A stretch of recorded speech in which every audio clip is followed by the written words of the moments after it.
c'est quand même Gantz. Hein? La deuxième catastrophe, c'est Gantz. Ken, on va parler justement un petit peu de tout ça. Erev Tov, il est 19h ce soir, on est lundi. On est lundi 16 du mois de mars et on est passé déjà au 21 du mois de Adar, Lechaim Tovim, Shalom, Oz va Adar. On remerciera de par cette occasion aussi, Mechila, voilà. Corinne Darmon, Shem Varech Otach. Je crois que je les ai déjà fait, c'est long ce matin, mais c'est pas grave, juste pour les remercier une fois de plus. Natacha Matinsky, Natacha Bitbol, Sarah Atia, Ilan Delouya, Toda Rabba, Mikerev Lev, Odelia Amar, sans oublier Anna Felach, si je prononce bien, non. Je sais pas comment on le prononce, j'ai du mal. Tov. Yohan El Chaik et Didier Sophie Genoun. Bezrat Hashem. Le shiur d'aujourd'hui.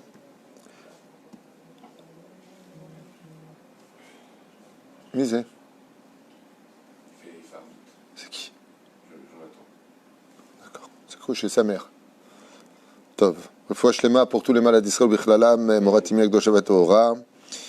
Ginette Shoshana Michel Malka Benot Mesaouda Dod Yitzhak Ayakar Sarata Yabat Efrat Miriam Yere Sarah Soufran Yahu Avraham Ben Mesaouda Ben Arosh Eliyahu Amar Ben Alice Salmé Rachel Pelchaya Bat Miriam. Et le shiur de ce soir est dédié pour Nicole Rebo, si je prononce bien, elle et toute sa famille, les Chaim Tovim Shalom Bigoula Shlema Pratit Veklalit Ad Belidai. Amen. Amen. Ok, il y aura dans la liste aussi Stéphanie, on l'a fait, Stéphanie Cohen Tayeb, c'est fait. Et il y aura Johan, Odelia. Ensuite, il y aura une élévation, Nakash Materne, et la refouach lema aussi d'Eliaou Ben Mesaouda Meslati, qui est dans la liste, qui est notée chez moi, Bezrat Hashem. Donc une bonne refouach lema et que de bonnes nouvelles pour vous tous. Amen. Il y a beaucoup de vidéos qui sont envoyées non-stop, à un tel point que ça devient fatigant pour tout le monde. Hein. C'est en plus ces mêmes vidéos qui sont envoyées 100 fois. Le pape qui a dit qu'il fallait être Shomer Shabbat. C'est un scoop dans l'histoire qu'un pape représentant la chrétienté dans le monde fasse un discours en public et demande, alors qu'il est sous les caméras, de respecter le Shabbat chez les Juifs et voire même chez les non-Juifs. C'est un truc un peu impressionnant. Jamais, je dis bien au grand jamais dans l'histoire, on a entendu une chose pareille que d'un coup, même ceux qui, pendant des années, ont même lutté contre le judaïsme, la véracité du judaïsme, et qui déstabilisaient un petit peu la crédibilité de la chrétienté, parce que si eux étaient le nouvel Israël, et que nous sommes encore Israël, alors qui est l'imposteur au niveau de l'histoire? C'est pas possible qu'il y ait deux Israël dans l'histoire. Il y a Israël, fils d'Abraham, Yitzhak et Yaakov, qui continue ces péripéties, ces époques, et puis d'un coup se lève un homme qui dit tiens, je vais créer une nouvelle branche. Et là, il y a une espèce de reconnaissance des États-Unis, donc de Édom. Il y a une reconnaissance de la papauté sur la valeur et l'identité du peuple juif qui est le Shabbat, car vous savez que dans la chrétienté, bien entendu, c'est été repoussé au dimanche. Le jour saint a été pris chez les chrétiens le dimanche, dans l'islam le vendredi, et nous sommes au centre des choses. Nous n'avons jamais changé quoi que ce soit de la Torah. La Torah est immuable, elle a été donnée par Dieu, et Dieu sait ce qu'il donne, c'est ce qu'il dit, et c'est ce qu'il fait. Nous avons aujourd'hui donc beaucoup de vidéos qui sont envoyées non-stop. Je me suis même fait moi-même attraper. C'est mignon, parce que je ne regrette pas ce que j'ai dit, au contraire, j'ai dit des vérités, je ne sais pas mentir. Mais quelqu'un m'a posé une question ce matin sur WhatsApp, parmi ces dizaines, voire ces centaines aujourd'hui, je peux même dire que c'est des centaines de messages que sur WhatsApp, je ne parle pas des autres réseaux sociaux, mais en me posant la question à propos du Mashiach, alors je lui ai à peine répondu, je ne savais pas qu'il allait prendre mon message et le publier, donc c'est parti jusqu'aux États-Unis, mes amis m'appellent, comment, tu ne m'as pas prévenu moi, tu savais. Oh, on se calme. Ben oui, je tombais un peu dans un piège. Il n'y a rien de mal, hein, sachez-le. Il n'y a absolument rien de mal. Mais oui, Mashiach est aux portes du dévoilement. Je le dis à voix haute comme ça, parce que beaucoup m'écrivent. Rav, c'est vrai que c'est vous qui le dites, c'est votre voix à vous. Oui, c'est moi qui le dis, effectivement.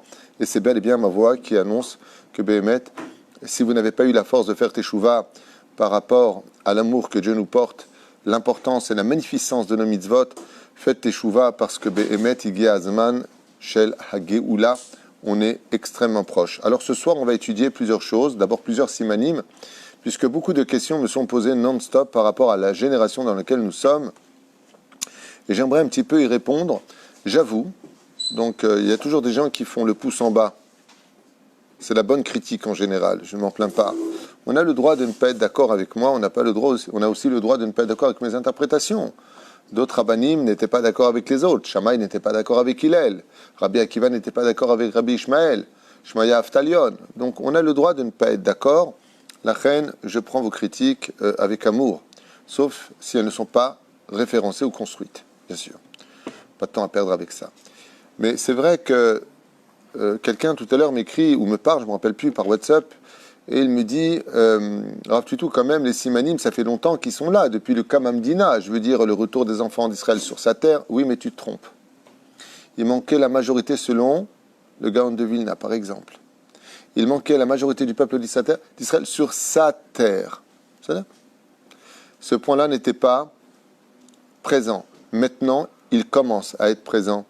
La Gemara dans Sanhedrin nous dit que le Mashiach ne viendra que quand l'argent disparaîtra des poches. Alors moi, je pensais que c'était les visas, comme j'ai déjà expliqué une fois. Aujourd'hui même, quand tu te demandes la tzedaka, avant tu avais une boîte. Maintenant, le mec, il te présente une machine à visa. Je peux faire là-bas 5 shekels, 10 shekels. Alors j'ai dit, bon, peut-être que c'était ça. Puis d'un coup, on nous apprend que le Rabbi Shalom Sha'arabi, il y a 250 ans, écrit un texte qui a été traduit et qui parle justement d'une épidémie à la fin des temps. Et il donne tous les détails de ce que l'on vit aujourd'hui. Ça, on ne l'avait pas encore vécu avant. Et puis les effets extraordinaires, à part toutes les références que l'on a vu les vidéos sur Rashi qui parlent de Corona, on a vu plein de choses. Je peux même vous donner d'autres Hidushim si vous voulez. Les Hidushim, on en a plein. Il y a marqué que dans la Gemara de Sanhedrin que le Mashiach viendra ou sur un nuage ou sur un âne. Alors, Ma'anien, ça veut dire quoi, un nuage ou sur un âne? La Gemara nous dit, si on est méritant, sur un nuage. Paprenel, pam, pam, pam, pam, sympa. Sur un chamor, si on n'est pas méritant, c'est-à-dire si on a rendu la terre d'Israël tamée, comme on l'a lu dans l'Haftara de ce Shabbat qu'on vient de passer avec la paracha de Kitissa, on a lu le Shabbat de Para, où Dieu nous dit, vous avez sali mon nom parmi les goïms, daï, kvar, arrêtez de vous comporter comme des goïms, vous le peuple d'Israël, vous êtes des enfants d'Hachem. Donc daï, avec ces choses-là, le créateur du monde nous réveille, il nous réveille en nous donnant une abondance impressionnante. On a vu hier sur les images de la ville d'Elat, qui est une ville déserte, les hôtels fermés avec des chaînes. Jamais on a vu une chose pareille. Mais qu'est-ce qui se passait dans ces hôtels? Qu'est-ce qui se passait dans ces hôtels? Baruch Hashem, il y avait une bête avec des sept, extraordinaire. Celle du Hitton, c'est vraiment une synagogue des hôtels. C'est vrai qu'il y avait du bien, il y avait des livres. Aval Khabibi, tu vas au Khadaroché, les femmes sont en moitié à poil. Tu vas à la piscine, les gens sont à poil, c'est des femmes mariées. Efchar. Qui t'a dit que ce que tu manges est vraiment cachère? Est-ce que tu crois que le Mashger se promène vraiment? C'est-à-dire qu'il se passait des choses qui ne sont pas bien. Alors est-ce qu'on doit lier ça automatiquement à péché, Manitou, ou leur était là, on dit c'est ça que je n'aime pas.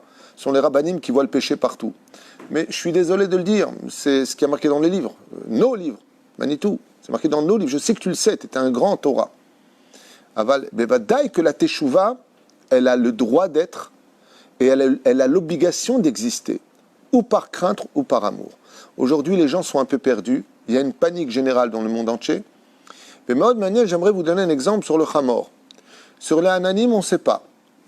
Ça veut dire quoi? Il viendra dans la légèreté, il viendra de se déposer, comme la talle, c'est-à-dire la rosée qui se dépose. La Gemara nous dit comme le Hamor. Ça veut dire que Mashiach vient sur un Hamor. Alors la blague dirait, c'est normal, il n'y a plus d'avion. Il faut bien qu'il vienne avec un moyen de transport. Donc il va prendre le Hamor. Mais si je regarde les lettres du mot Hamor, il vient donc sur le Hamor, donc sur les lettres. Qu'est-ce qu'il y a au-dessus de la lettre Chet, du mot Hamor? Le tête qui fait Gematria, 9. Donc comptez avec moi, 9. Juste pour un petit exemple. C'est peut-être du hasard à votre goût, j'en sais rien, mais pour moi, il n'y a pas de hasard. On est dans les Gematriotes. Il n'y a pas stam du hasard, on ne peut pas tomber aussi précisément à chaque fois sur du hasard. Les lettres Hay du mot Hamor, Hamar, ok? La Gemara nous dit, dans ses commentateurs, pas la Gemara elle-même, Misé ou Hamor, qui est comparé au Hamor, dans le judaïsme, Ishmaël. Son symbole à lui, c'est le Hamor. C'est là. Esav, son symbole à lui, c'est le Shor. Nous, c'est la colombe. Chaque nation est comparée à un animal. La France, c'est le coq. C'est l'orgueil. Chaque nation a un animal qui le représente.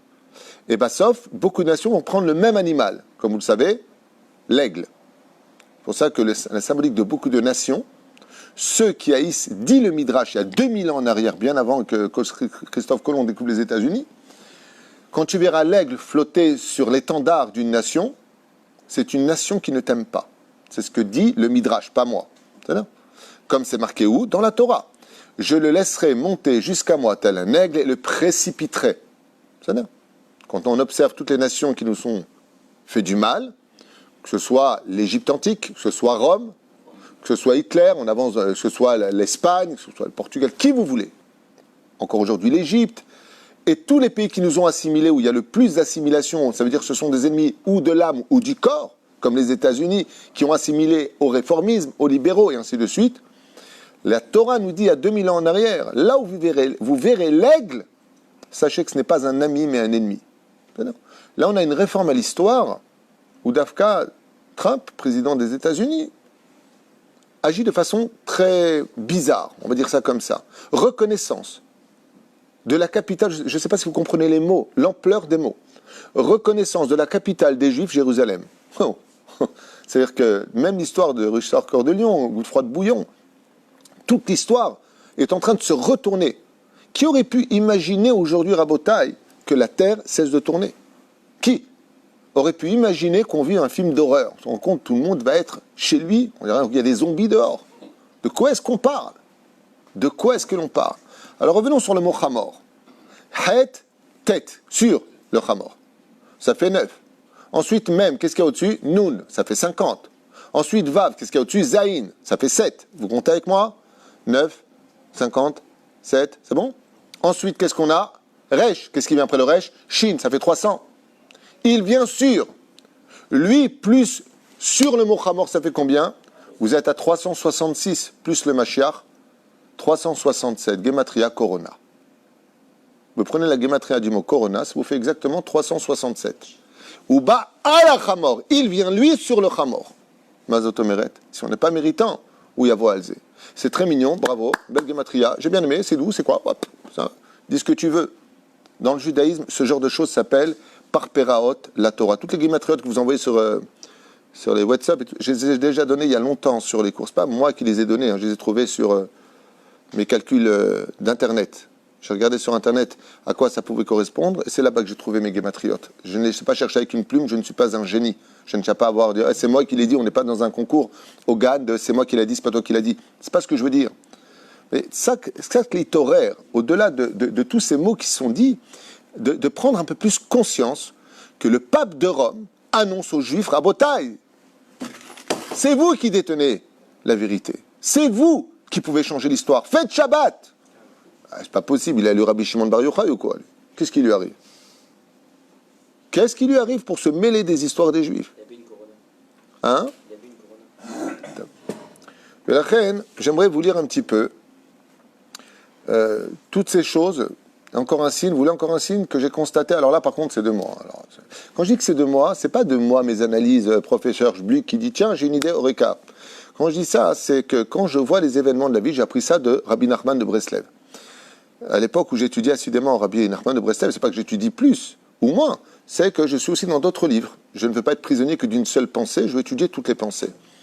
Eh bien, Rabbi Nachman nous dit que si tu étudies la Torah et que tu lèves ta tête et que tu vois les événements de la vie, si tu regardes les événements à travers l'étude de la Torah, c'est-à-dire en d'autres termes, tu prends non plus le Sefer Torah comme un rouleau d'histoire, mais tu prends le Sefer Torah qui est composé de formes comme deux jumelles et que tu mets tes yeux dedans, quand tu vois les informations, tu dis « Oh oh, ça se rapproche, c'est où? C'est à 2 mètres, c'est à 1 mètre, c'est là. » Ce matin, j'étais chez Osherad.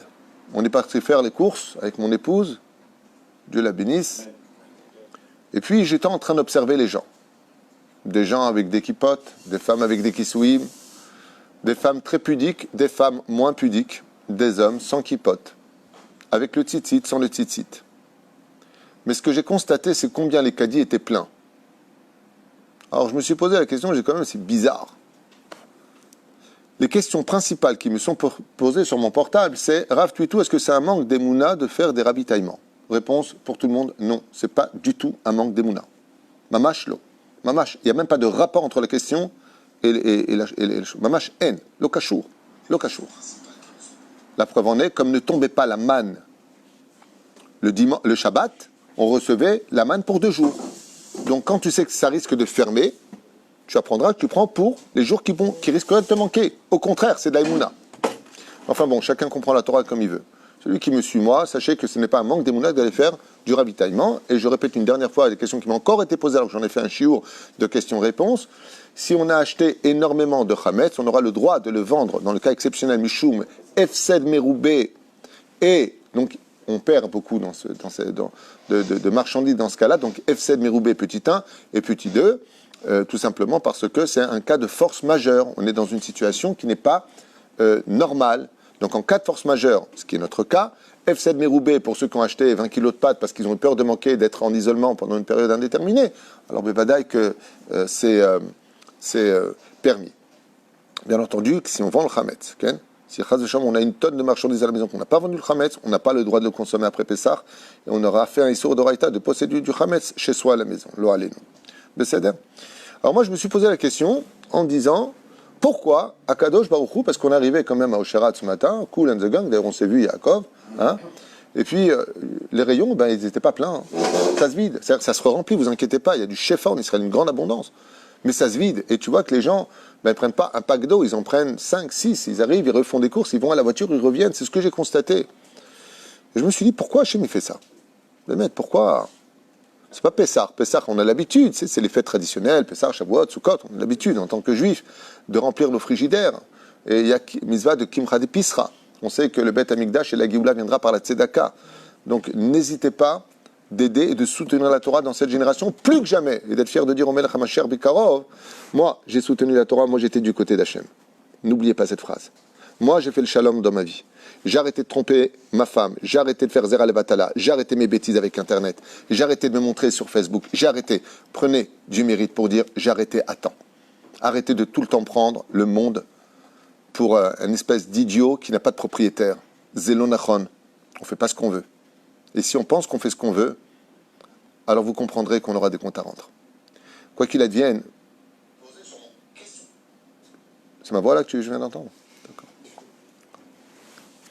Je me suis rappelé d'un Mahamar ce matin sur le parking, c'est vrai que c'est pas très romantique, j'étais sur le parking avec mon chariot, ma femme avec son chariot, il fallait pas charrier, et puis voilà que je regarde comme ça tellement de gens, vous avez fini avec votre chariot, je peux prendre votre chariot? C'est très, très, très sympathique, et puis ça n'arrête pas, on le voit dans le monde entier, on est vu aux États-Unis, il y avait une queue de 300 mètres, les gens qui veulent rentrer dans le supermarché, c'est impressionnant ce qui se passe.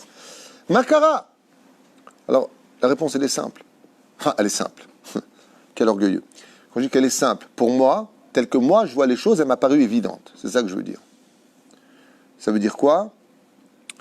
La faute originelle part d'un point qui est le ma'achal. Vous avez bien compris, tout est parti de la nourriture dans le judaïsme. Il ne fallait pas manger du fruit. Le Ben Ishraï, pas David Tuitou, explique que tout le tikkun, au nom du Harizal, comme ça vous aurez les références, explique que tout le tikkun, jusqu'à la fin des temps, c'est le birur anitzotzot dans les ma'achalim. C'est-à-dire de relever les étincelles tombées de la faute originelle, de la connaissance de l'arbre, du bien et du mal, que nous devons absolument trier. C'est pour ça que toute notre Torah est basée sur la mitzvah essentielle pour laquelle nous sommes sortis d'Égypte. Aller en Eretz Israël, mais avant d'y aller quoi? La Gemara nous dit, Lo yatsu bene Israël ne sont pas sortis des enfants d'Israël si ce n'est que pour manger kasher. Kaot Rabbi, en tunisien c'est pas une insulte, ça veut dire comme par hasard, pour ceux qui ne savent pas la traduction. C'est venu d'où le problème de la nourriture. Parce qu'il y a des gens qui mangent des choses qui sont... Dans la Torah, c'est pas moi qui le dis. La Torah nous dit c'est une abomination aux yeux de l'Éternel. Vous n'en mangerez pas. Ça s'appelle les sheratzim. Hachem ishmor de manger ces animaux-là. Ça veut pas dire que, alors, tu aurais Brigitte Bardot qui sera là et dit ah ouais, et les phoques, on n'en mange pas non plus. Mais bon, mais je veux dire simplement que nous, les animaux que nous mangeons, sont des animaux, comme on l'explique dans la paracha de Shemini, qui ont une moralité. Ce sont des animaux de ferme. Ce sont des animaux qui sont poursuivis et jamais des poursuivants. Ce sont des animaux qui ont une morale dans la conduite, contrairement aux animaux qui nous sont interdits, qui n'ont pas de morale dans la conduite et qui sont dégoûtants en général aux yeux de l'homme. De manger comme ils ont montré une vidéo d'un Chinois qui prenait une grenouille, il la mange direct. Shem Ishmor prend une pieuvre, il la mange direct. Tu l'as au moins avant de la manger. Talomit Bayesh. Mais c'est leur culture. Comme je l'ai déjà dit, c'est dégoûtant C'est incompréhensible qu'on puisse en arriver là. Mes chers amis, j'ai le malheur ou le bonheur de vous annoncer que si vous étiez né en Chine et que votre papa c'était Bruce et que votre mère c'était Lee, eh bien vous mangerez de la même façon et vous ne comprendriez pas pourquoi on vous regarde comme ça. C'est une culture. Moi j'ai mon ami qui est parti en Chine, il m'a dit, l'odeur dans les chouks là-bas, elle est infecte, ça sent mauvais, ça sent le cadavre, c'est horrible. Tu vois, des chauves-souris qui sont pendues, il y en a qui sont vivants, ils vendent des chiens, ils les lèvent par des crochets. Hachem Ishma Virachem.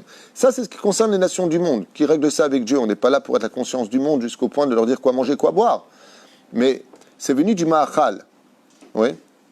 Et en regardant les gens vider, et la question la plus importante à savoir, qu'est-ce qu'on va manger à Pessah? Comment on va faire à Pessah? Les gens de Suisse, de Belgique m'ont écrit. Ils ont fermé les frontières avec la France, on n'a pas assez de matières premières pour Pessah. De quoi est-ce qu'on parle aujourd'hui tous ensemble? Nourriture. Vous avez remarqué? On parle de nourriture. Toute la Torah, les 6000 ans d'histoire, sont basés, dit le Ben Ishraï, sur quoi? Sur la nourriture. Ce qu'on appelle le Birur HaNitzot, à un tel point que les 613 mitzvot de la Torah nous disent les Chachamim dépendra de l'homme, de sa réception, s'il mange kasher ou pas. Comme c'est marqué dans la Gemara, quand quelqu'un mange tamé, al tikrat tamé la metamtem. Ton cœur, il est metumtam, débile. Ça veut dire que tu peux écouter autant de Dvar Torah, tu peux écouter autant de vérité, ton cœur devient débile. Ça veut dire qu'elle ne pénétrera pas ton cœur. L'une des raisons pour laquelle les nations du monde ont le plus réussi à nous assimiler, c'est parce qu'on a mangé de leur nourriture, vous le savez. Si vous ne me croyez pas, ouvrez le Shulchan Aruch qui a été écrit il y a juste 500 ans derrière moi, basé sur il y a 1000 ans en arrière, le Rosh, le Rif et le Rambam, basé eux-mêmes sur la Gemara. Ouais. Est-ce que j'ai le droit de manger al-pi alacha, bishul goy, ce que m'a cuit un non-juif? Non, pourtant c'est kasher ce qu'il a cuit. Il a cuit un steak kasher la madrine, chalak bet Yosef. Sur le bœuf, il avait la kippa, les tzitzit, la brit mila, mais à Charim, il a 15 gosses. Ça te va? Allez. Un goy n'a pas le droit de te faire cuire. Les Ashkenazim, ils ont le droit, si c'est un juif qui allume, selon le bet Yosef, il faut que ce soit le juif qui allume et qui cuisine. Quel fanatisme! Non. Parce que c'est par le biais de la nourriture que le Nahash nous a eu. On est tombé dans la clipa, dans la nourriture, parce que le Nahash nous a eu. Quand vous prenez la gématria, ouais, Hamoud. Quand vous prenez la gématria du mot Nahash, vous obtenez la gématria, le compte numérique du mot Mashiach. Tout comme c'est par le Nahash, le serpent, que la faute est venue dans le monde et qu'on la répare jusqu'à aujourd'hui, pour réparer quoi? Les problèmes de nourriture. Ça veut dire quoi? Manger strictement kasher, faire attention qu'il n'y ait pas de tolaïm, attendre entre le lait et la viande, ne pas mélanger le poisson et la viande. Toutes ces lois qui nous régissent viennent réparer le Hetzadat.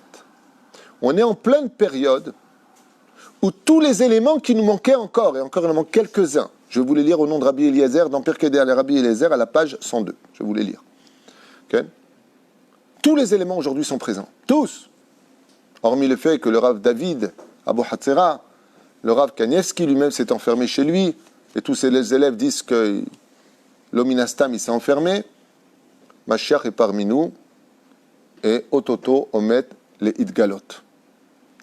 À ce qui paraît, je n'ai pas vu la vidéo, on m'avait dit que Bibi devrait donner les clés du gouvernement au Mashiach.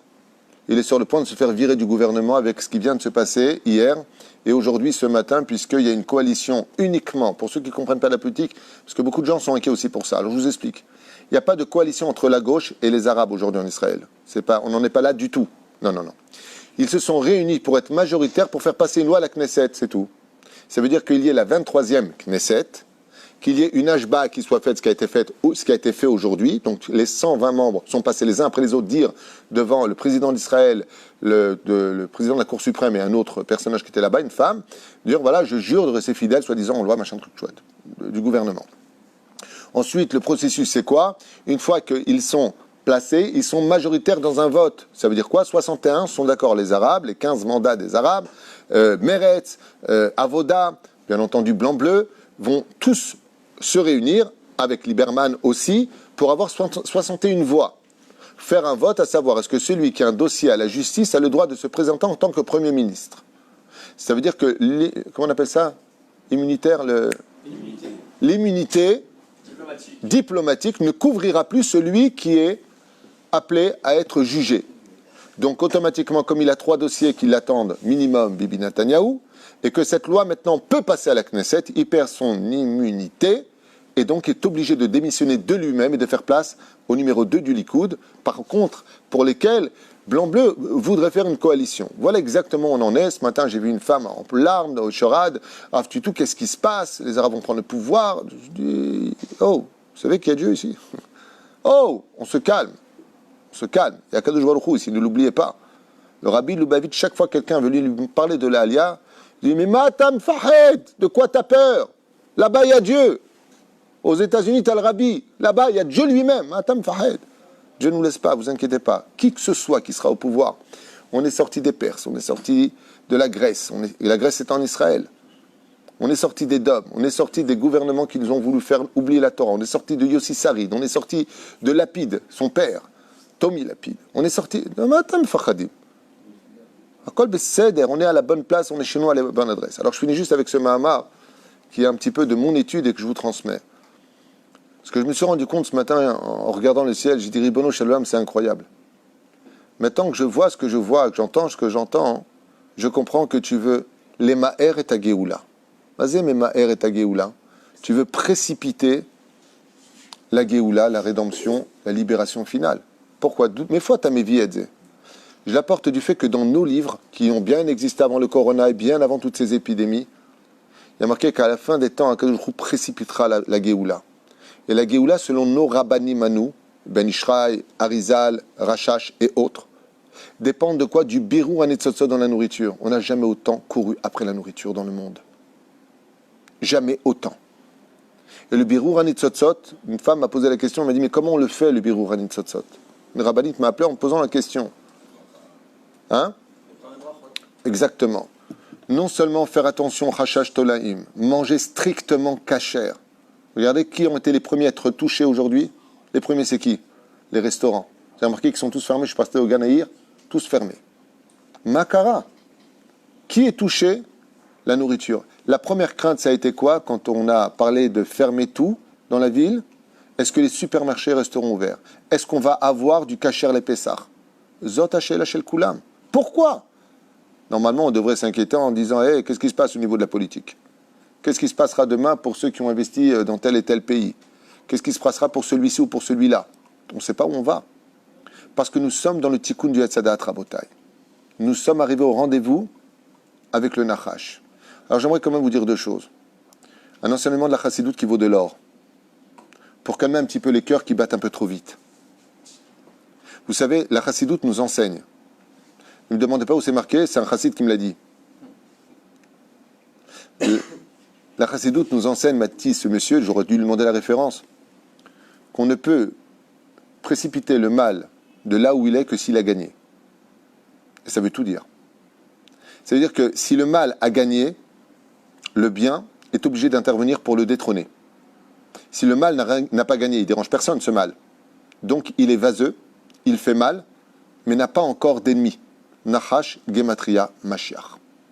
On voit que la gauche, le mal, la gauche, c'est le mal, que ce soit très clair pour tout le monde. Ce anti-Torah, anti-sionisme, pour nos ennemis, pour faire une coalition avec eux. La droite, c'est pas spécialement le bien non plus, je vous l'avoue. Parce que la droite capitaliste sans le social, c'est pas non plus la volonté d'Hachem. Ah quoi qu'il advienne, c'est mieux que la gauche. C'est barour. Barour. On est de droite, on est sioniste, on aime la Torah, c'est notre terre, c'est notre peuple, c'est notre vie, c'est notre Torah, c'est notre Dieu. Le birour, il se fait dans la nourriture, tzaddik. Rabotai. Le birour, il se fait dans la nourriture. Parce que chaque fois qu'on fait le birour dans la nourriture et qu'on fait nos bénédictions, Baruch ata Hashem, virgule, Elokeinu melech haolam, virgule, Hamotzi lachem min haaretz, she'akol niya bidvaro, Boré mine mezonot, Boré peri ha'adama, Boré peri ha'etz, Boré nefashot rabot v'chesronan. Tu crées des anges. La Kabbale nous enseigne que les anges des bénédictions sur le Ma'achal ne sont pas stam des anges. Ils viennent d'un monde du Etzada'at, de l'originalité de quoi? De tous les bonheurs de chacun. C'est pour ça que si vous prenez les lettres du mot nourriture, Ma'achal, même Aleph, Lamed, Chaf, renverser les lettres, ça fait Malach. De la nourriture sortent les anges de ceux qui étaient au Gan Eden. Comment tu ramènes ces anges-là quand tu fais tes brachot Birkat Amazon? Pourquoi les Chachamim disent tout dépend de votre Birkat Amazon? Faites attention à vos brachot. Quand il y avait l'épidémie à l'époque du roi David et que tous les jours mouraient 100 jeunes, il est parti voir Achitophel et il lui a dit, dis-moi, et Mephibosheth, c'était le fils du roi Shaoul, comment on arrête une épidémie? À Marlo, les David Amelech impose 100 bénédictions par jour. Baruch Ata Hashem, quand tu achètes un habit. Baruch Ata Hashem, les habits, pourquoi? Parce que quand on a fauté, il nous a fait un habit. Mais c'est quoi les brachot que l'on fait essentiellement? Alama Chalim. Baruch Ata Hashem, qui ne nous a pas fait pauvres, qui ne nous a pas fait femmes, qui ne nous a pas fait ceci. C'est les brachot du matin. Quand tu viens étudier la Torah, quand tu viens sortir des Bessamim, quand tu sors des toilettes. Les malachim qui sortent de cela, Machinim Otra.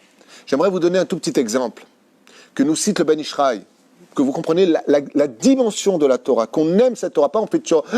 Ma chérie, il arrive, donne-moi vite un pull, je vais me couvrir. Mais non, tu sais c'est quoi la Torah, Ribbono Shel Olam? Vous savez, ce qu'il y a de plus extraordinaire, c'est ce qu'explique le Ben Ishraï. Quand tu viens pour manger, hormis que dans la Torah c'est marqué, l'homme ne vivra pas que sur le pain qu'il mange, mais de la bracha qui sortira de sa bouche. On est bien d'accord, c'est ça qui nous nourrit. Regardez ce que nous enseigne le Ben Ishraï. Un truc de ouf. Fou. Quand tu manges, tu dis Shakol, Al-Nitilat Yadayim, Amosil Minaret et Naina. C'est-à-dire, mange des bons plats, bien entendu. Le Hoyeb, Belkamoun, Salouloubia. Mange des bons plats. C'est-à-dire, ça va jusque-là. Après, tu as fait le Birkat Amazon. Et après, qu'est-ce qu'on fait? Une fois qu'on a fini de manger, c'est fini, Nachon? Ben Ishraï, il dit non, la plus importante n'est pas encore arrivée. Yo. Là, je suis pas au courant. Je suis encore resté au gaz. Je suis pas au courant. Une fois que tu as fait le Birkat Amazon, quand tu as mangé, il y a encore autre chose. Le Ben Ishraï te dit oui, la plus importante des brachot, celle qui va réellement nourrir le monde d'en haut. Celle du Birur Anitzotzot. Celle qui, dans ton corps de juif, tout comme dans ton corps de non-juif, a un travail à faire. Mais chez nous, c'est notre travail principal. Le juif est venu pour manger. C'est pour ça qu'il n'y a pas qu'une seule fête au monde. Il n'y a pas une fête au monde où il n'y a pas Seudat Mitzvah. Donnez-moi une fête, n'importe laquelle. Allez, tu as fini le Talmud, qu'est-ce que tu fais? Seudat Mitzvah. Brit Mila, Seudat Mitzvah. Khatuna, Seudat Mitzvah. Bar Mitzvah, Efo. Shabbat, Yom Tov, Chol HaMoed, mange. Hey, Kippour, t'es mort, tu te gourres. Il faut faire 5 repas avant Kippour pour rattraper le jour où tu n'as pas mangé. Ben Ishraï. Tout est basé sur la nourriture. Le Ben Ishraï nous dit, hey, tu as oublié un détail. Quand tu as mangé et que tu as fini ton Birkat Amazon, qu'est-ce qui va se passer dans ton estomac quand toi tu te lèves ignorant de la vérité du monde supérieur? Il va y avoir un trait à l'intérieur que les médecins peuvent très bien expliquer, mais ils ne comprennent rien, les pauvres. S'ils ne sont pas dans le monde de la Torah, ils sont mignons. Ce sont des techniciens qui parlent de choses tellement importantes, mais qui en ignorent totalement l'importance. C'est que quand tu as fini la dernière bracha, c'est Asher Yatzar et Adam, Bechokma, Vora, Vonekavim, Nekavim, Chalulim, Galou, Veyadwa, Lifnim, Kisech, Revodecha. C'est celle-là la dernière bracha de ce que tu as mangé. Parce que si tu manges et que tu ne vas pas aux toilettes, qu'est-ce qui se passe? Tu meurs. Et combien il y a de mots dans le Asher Yatzar et Adam, Bechokma, Voravo? Vous avez déjà compté?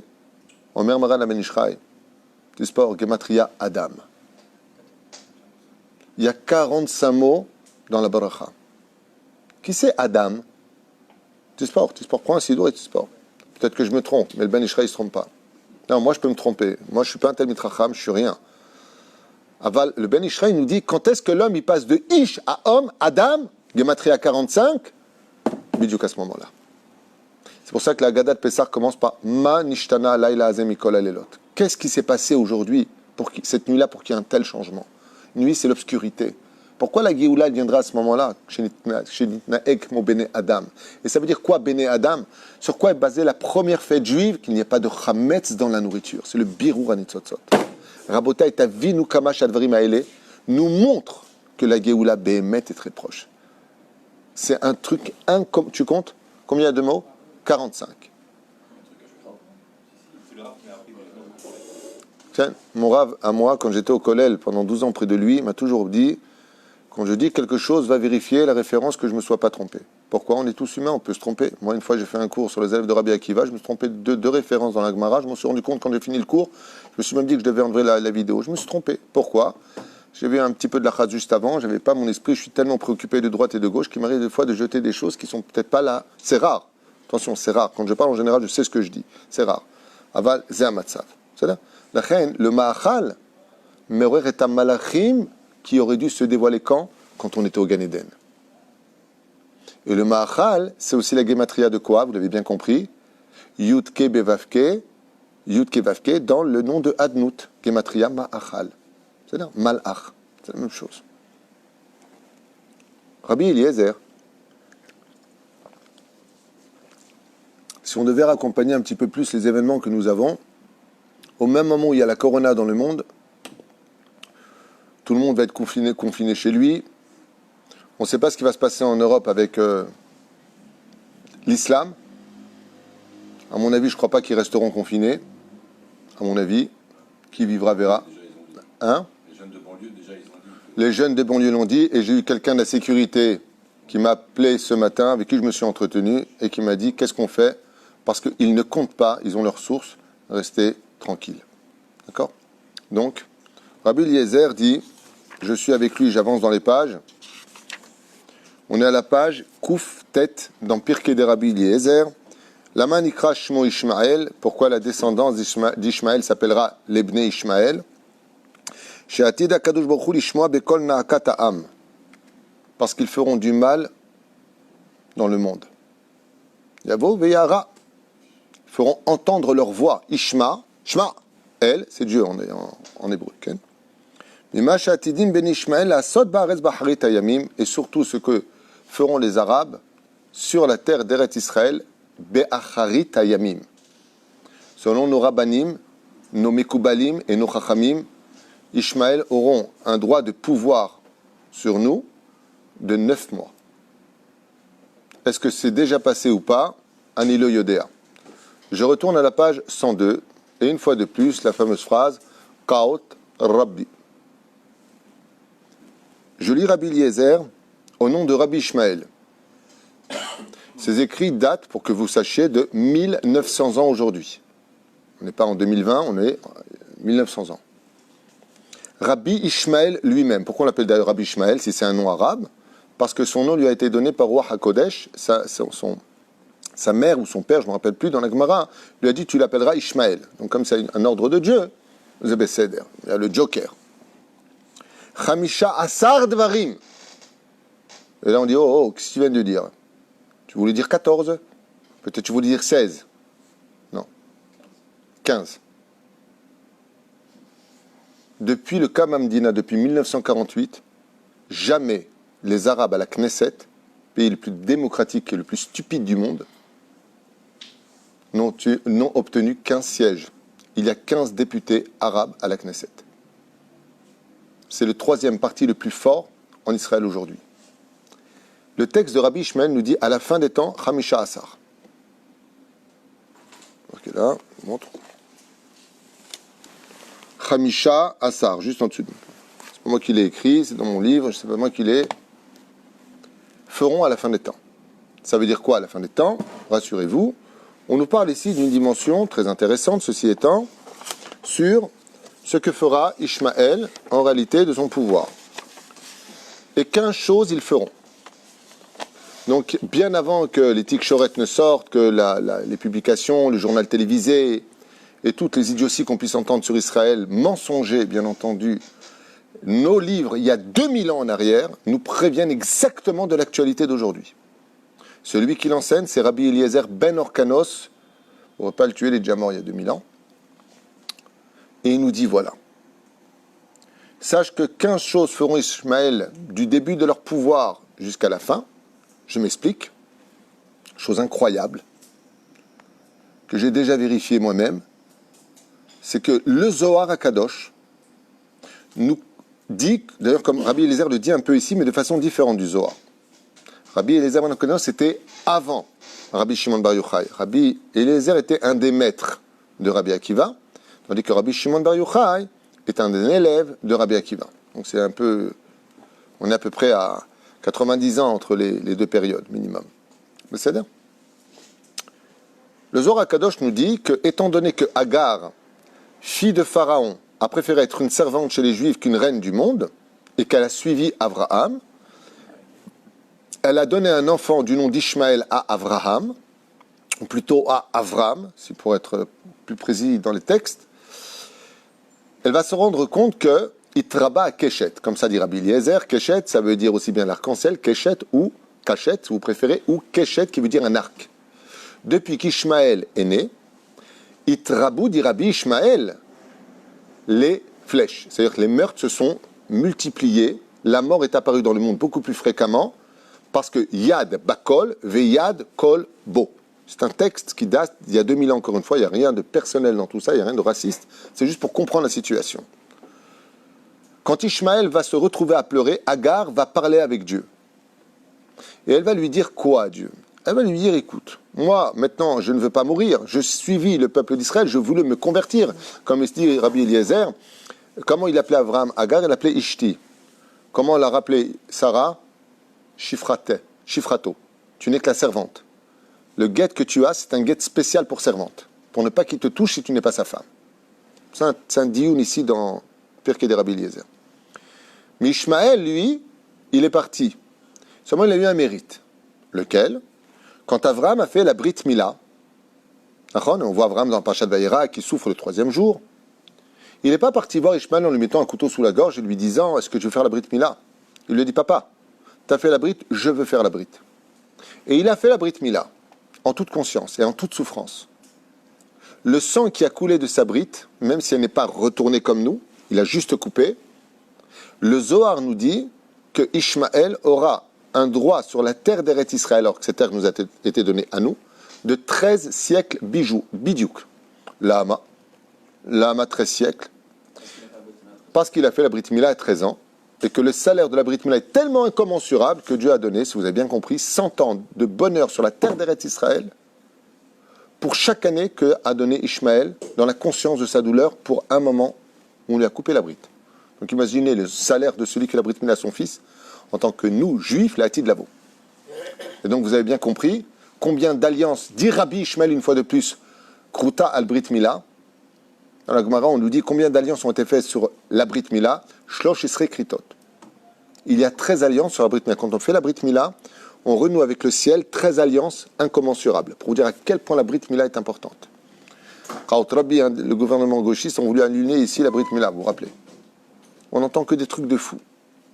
En France, qu'est-ce qu'ils veulent interdire? La shrita. Vous entendez ce qui se passe dans le monde? Ces 13 années-là, depuis le début de l'islam, dans les 623, 127, il y a plusieurs commentateurs dans ce domaine, si je compte 13 siècles, j'arrive à l'année 1967. 1967, libération de Jérusalem, capitale de tous les cœurs juifs et capitale géographique d'Israël. Comme ça nous dit les Chachamim. Comme ça nous apporte le Zohar. Pendant 13 siècles, ils régneront. Ni goutte froide de bouillon, ni personne n'a pu les déloger.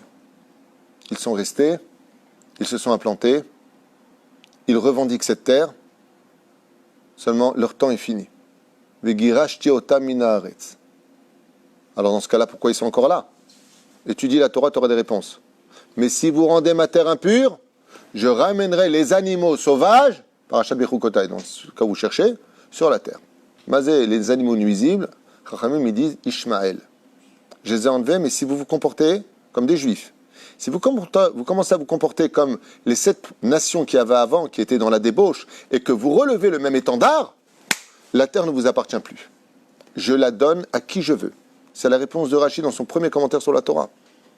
C'est-à-dire que si vous posez un jour la question, mais pourquoi on en est là? 3 millions d'Arabes, on est en train de se battre pour Jérusalem, on ne peut pas vivre un peu tranquille, on a toujours eu un pays, quand on était en France, sale juif, retourne dans ton pays. Pourquoi on nous le discute tellement? Parce qu'on ne respecte pas le Shabbat. Et comme c'est marqué, j'ai vu un commentaire à Cher qui m'a toujours choqué. Il est marqué Ve'anochrim et Eretz Rechoka. Et l'étranger qui viendra d'une terre éloignée. Écoute bien ce que j'ai lu. Je te parle de ça, j'avais lu dans le livre de Eli Munk, Kol HaTorah. Et il explique là-bas, je te parle de ça, j'étais en France, je faisais mon service militaire, j'étais commandant en France, à Évreux. Et j'avais lu ce commentaire, j'avais rien compris à ce qu'il disait. Les Hatid Lavo, écoute bien ce qui a marqué, tu me dis ce que tu en penses. À la fin des temps, c'est le Goy qui apprendra aux Juifs le chemin qu'ils doivent suivre. Il a fallu que ce soit le pape qui nous dise « Les mecs, faites Shabbat !» Oh! T'as vu la vidéo? Mais moi je l'ai vu la vidéo. Tu vois le pape, il parle. Et c'est clair quand il parle. Et il dit ouvertement « Dieu vous a donné le Shabbat. C'est le jour de votre repos, respectez le Shabbat. On dépend de ça. Il faut que ce soit un mec avec une croix sur lui qui te le dise à toi, le juif. » Comment c'est marqué là-bas? Et viendra le goy qui viendra à toi te dire comment tu dois te comporter. On a oublié la Torah. Tous les signes du Mashiach sont présents à Rabotai. Alors je vous lis la liste et je vous libère, sauf si vous avez des questions. Mikol Alev. Ils mesureront. Alors en français, le problème qu'on a, c'est que ça enlève le sod de. Vous savez qu'en hébreu, comment on dit des cordes? Tout à fait. La Gemara dans Masechet Ktubot nous dit que la taille d'Eretz Israël, c'est la même taille que Mitzraïm, plutôt la taille de l'Égypte, c'est la même taille. Comment on mesurait avant? Avec des cordes. Donc le mot corde en hébreu, en français, il ne veut rien dire. Tu dis ça avec des cordes, bon, c'est vachement intéressant, ils n'avaient pas de mètre, alors ils ont pris des cordes, va te prendre avec, tiens. Au niveau de l'explication, tu ne fais pas grand-chose. Mais par contre, si tu le prends en hébreu, ça change tout au niveau du mot. Comment on dit corde? Chavalim, qui vient du mot Mechabel. Chavalim, quand tu le lis en hébreu, tu vois aussi les lettres du mot Mechabel. Ils entoureront le pays de Mechablim. Chavalim, c'est les mêmes lettres. Hein? Terroriste. Ok? Merci de me le dire. Alors, là, j'ai fait traduire en français parce que je me suis même haché avec le Rav Benjamin Machar sur le texte parce qu'il est, lui-même, il ne m'a pas donné d'explication. Il m'a dit que c'est très, très dur à comprendre. La définition de Rabbi Eliezer, c'est un langage de l'époque du Talmud, avant le Talmud, c'est l'époque des Tanaïm. Donc les mots ne sont pas faciles. Et les commentaires que j'ai en dessous, ils m'ont plus embrouillé que ce que j'avais compris moi. Donc, pitié. Alors, je vous lis comme ça. Mishmon Omer. La sod baharit ayamim. Donc, il parle bien de quand? De la fin des temps. Veilwen. Imadidou et haaretz bahabalim. Mehablim, c'est les mêmes lettres. Ça veut dire quoi? Ils mesureront la terre avec des cordes. Est-ce que ça a été fait dans l'histoire, notre cher ami? Tu ne sais pas, tu ne penses pas. Bien, sous Bet Akvarot, ça par contre, je l'ai vu, je témoigne. Oui, effectivement, j'y suis même allé. En 1989, j'ai vu ça de mes propres yeux, je témoigne de cela. Akvarot, le merhat son ashpatot. Et ils utiliseront les murailles de Jérusalem pour poubelles et pissotoires. Je l'ai fait avec un guide, il nous a emmenés du côté de Jérusalem-Est, là où il y avait les murailles les plus proches du Kodesh HaKodashim. Et effectivement, je l'ai vu de mes propres yeux, c'est un pissotoire. Il fait 15 mètres de long. Ils ont même fait une rigole. Et le guide nous a dit à cette époque, on était avec l'armée, que juste derrière, normalement, selon les calculs, le Kodesh HaKodashim est à 2 mètres derrière cette muraille. Et c'est ce qu'il dit ici, les Melhat Tzon Ashpatot. Là-bas, ils feront brouter leurs troupeaux, là-bas, ils mettront leurs poubelles, là-bas, ils feront leurs pissotoires, là-bas, ils mettront tout. Shem Ishmor. Vema dedu ba'em ou me'em al raché et harim. Et ils prendront, en d'autres termes, possession de ce que m'expliquait aussi le Rav Machar, les collines qui entourent la muraille. Effectivement, là-bas, il y a quoi? Pour ceux qui connaissent au niveau géographique, la cité de David. Et c'est qui est là-bas? Il n'y a que des Arabes. C'est ce qu'il dit ici. Ils viendront s'installer tout autour. Veyarbe Sheker. Et leur spécialité en Eretz Israël, Veyarbe Sheker. Ils multiplieront les mensonges dans les médias. Comme ça nous dit Rabbi Eliezer il y a 2000 ans en arrière. Tant qu'il n'y avait pas le retour des Juifs sur la terre d'Eretz Israël, il n'y avait pas de mensonges dans le monde. La morale, c'était la morale. Le bien, c'était le bien. Le mal, c'était le mal. Un voleur, c'était pas bien. Un homosexuel, c'était pas bien. Un truand, c'était pas bien. Le bon, la brute et le truand. On connaissait les films. À la fin des temps, à Kol Yesheker, à l'Israël. Virba Sheker, d'où d'Eretz Israël. Ils feront sortir le mensonge dans le monde de la terre d'Eretz Israël. Batigasha Emet. Et les garages, comment on dit, répudieront la vérité de ce monde. Vous entendez les mots qui sont dits? On retrouvera les mêmes mots d'ailleurs dans une autre façon d'être dit dans Sota et dans Sanhedrin. Les mêmes mots. Mais ici, c'est Rabbi Eliezer. Mais là, il parle de qui? Que d'Ishmaël. Il dit que toutes les médias dans le monde seront toutes fausses par rapport à eux. Verhak chok mi Israël. Et ils éloigneront la Torah, les lois de la Torah du pays. Ils feront amis avec le Erev Rav. Ils feront amis avec le Erev Rav. Virbu avonot be'Israël. Et les péchés se multiplieront non-stop sur la terre d'Eretz Israël. Je ne sais pas si c'est vrai ou faux. Je vous parle de ça il y a plus de 18 ans, peut-être 20 ans. Moi, ça fait 33 ans que je vis ici. J'ai un copain qui m'a dit que nos cousins, quand ils prenaient nos filles, ils leur donnaient... Non, c'est même, excusez-moi, c'est même une femme arabe qui me l'a dit, qui s'appelle Afaf, à Jérusalem. Elle m'a dit que c'est la vérité parce que je lui avais posé la question. Afaf, c'est une femme de ménage qui venait dans les maisons juives, et elle m'a confirmé que c'était vrai. Ils leur font manger dans leur plat du scorpion, pour les posséder, pour qu'après ils reviennent dans leur village, et ainsi de suite. Il dit ici, Vairbu avonot be'Israël. Et les averot seront non-stop multipliés en Israël. Là, par contre, je n'ai pas d'explication, même le Rav Macher, je vais poser lui qui est un spécialiste de ce genre d'études, il m'a dit Shani Tolaat Katsemer, c'est-à-dire le Shani Tolaat, le lin, donc le rouge, dans le cas, puisqu'on parle de Shani Tolaat, dans le Talmud, on parle de couleur rouge, Adom, Edom. Okay? Katsemer, le Tsemer, c'est de quelle couleur? Blanc. Le rouge dans le blanc. Est-ce qu'on parle de meurtre? Il m'a dit Zegvar, Tzarich Lishol et Rabbi Eliezer. Est-ce qu'on parle de le rouge dans le blanc? Ça veut dire verser du sang. Ani le Yodéa. Vaikamel anéar ve'akulmus. Jusqu'à ce que, juste un instant, ça par contre, j'ai regardé Mitrakev. Vaikamel, c'est Mitrakev. C'est pourquoi Mitrakev, ça veut dire que pourriront la plume et les jours. Le clav, ça veut dire l'histoire s'écrira de façon totalement fausse à la fin des temps. Qui fera ça? Qui seront les spécialistes de ça? Il dit ici, Rabbi Eliezer, il y a 2000 ans en arrière, la descendance d'Ishmaël. Ils tromperont, en d'autres termes, les médias et les écrits et les livres. Oui, Passel, c'est là, Malchut. On parle de la fin des temps, écoutez bien. Et là, on tombe sur un truc de fou. Mais Passel, c'est là. C'est là, ça veut dire un rocher, mais ça veut dire aussi quelque chose de puissant, de fort. Il y aura un problème au niveau de la Malchut. La Malchut, c'est le gouvernement, pour ceux qui ne savent pas, c'est la royauté du pays. Vi Passel, c'est là, les Malchut. Ils seront capables de faire tomber le gouvernement, de ne pas le faire aboutir à ce dont il a besoin pour ses lois sécuritaires et ainsi de suite. Passel, Mazé Passel Malchut, Nigmar. Ils mettront un terme à la Malchut d'Israël. Waouh! Est-ce que c'est bien ou pas bien ça? La Gemara dans Sanhedrin, encore une fois, Rabotai.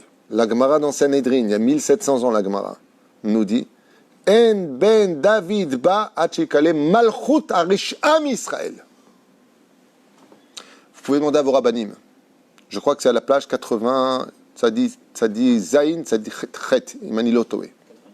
80, ça dit Zayn. Je dis de tête, tu sais, ça fait longtemps que je suis revenu sur Sanhedrin. Dans le Talmud, Rabotai, quand est-ce que le Mashiach viendra? Quand tombera le gouvernement en Israël. Waouh! C'est aussi marqué dans Sota, même tête à Moudbet, tu le retrouveras là-bas. Ve'ivnu et harim harevot. Et ils construiront leurs villes et prendront les territoires par les armes. Lesquelles? Les coups de couteau. Ils prendront du terrain par les harevot. Harevot, si vous avez compris, ce sont des épées, c'est des couteaux. Avec ce genre de choses, ils essaieront de prendre du terrain. Ils creuseront. Mais là, on parle que d'Israël ou on parle du monde? On parle que d'Israël, pour l'instant. Non, quand je tourne la parole, après il parle du monde. Il fera entendre son bruit. Ça ressemble aussi un peu à ce qui se passe en... Oui, alors, plus loin, voilà, quand j'arrive ici à la page Kouftet, donc 109, là-bas il parle de ce qu'il va faire dans le monde. Il va faire entendre son bruit dans le monde et il y a une guerre qui va se lever qui s'appelle la guerre de Ishmaël face à Esav. Il y aura une guerre entre les deux. C'est le taureau qui rencontre le chamor. C'est pour ça que la Torah nous a interdit de mettre les deux à labourer ensemble. Il ne faut jamais que le chamor et le shor cultivent ensemble. C'est un interdit qui est un chok. À quoi ça fait allusion au niveau du pshat? Ne pas labourer avec ces deux animaux. Parce qu'il y en a un qui va souffrir, le shor est plus fort que le chamor, mais l'autre est un ruminant. Donc, résultat des courses, ne pas les mettre ensemble. Au niveau du sod, il ne faut surtout pas que Ishmaël s'allie à Esav pour attaquer Israël. Sinon, on ne pourra pas le vaincre. Donc ça provoquera la venue de qui? Il le dit ici, si vous voulez savoir. Jusqu'à ce que vienne qui est né Nolad Bet David les Ishaï, car est né David à Ishaï, et donc il enverra automatiquement le Mashiach, parce qu'il n'y a que lui qui pourra nous sortir de ça. Lui viendra sur le Hamor. Donc il contrôlera aussi le shor. Mais c'est une étude qui est très profonde, qui demande du temps. Je n'ai pas envie de gâcher ça comme ça. מאוד מעניין d'étudier cette nekuda-là. Mais il nous dit il y aura aussi des bonnes choses. Ils nous feront les routes. Oh. Bravo Rabbi Ishmael, il y a 2000 ans en arrière. J'ai pas fini. Mais tout, Guénot par des cimes. Et ils nous feront nos bâtiments, nos jardins. Ils construiront notre pays. Ve'gderu pirtzot chomot bet amigdash. Et ils définiront les territoires qui leur appartiennent pour ne pas qu'on rentre. Ou à Jérusalem. Ils vont définir leur muraille à eux, Jérusalem-Est. Ve'evnu bait la'echal. On ne peut pas être plus précis. Ve'evnu bait la'echal. Vous pouvez traduire? Et ils vont construire une mosquée à l'endroit précis du Bet Amikdash. Waouh! La mosquée d'Omar. J'ai pas fini. Ils sont en train de fermer. Qui sont en train de fermer, oui. Parce que c'est la fin.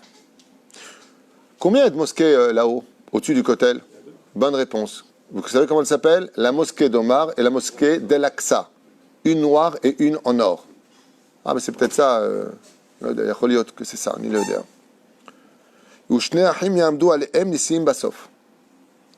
Et deux se tiendront là-bas, comme deux princes se tiendront au-dessus du Kotel. Rabbi Eliezer, il n'a pas vu une mosquée, il dit il y en a deux.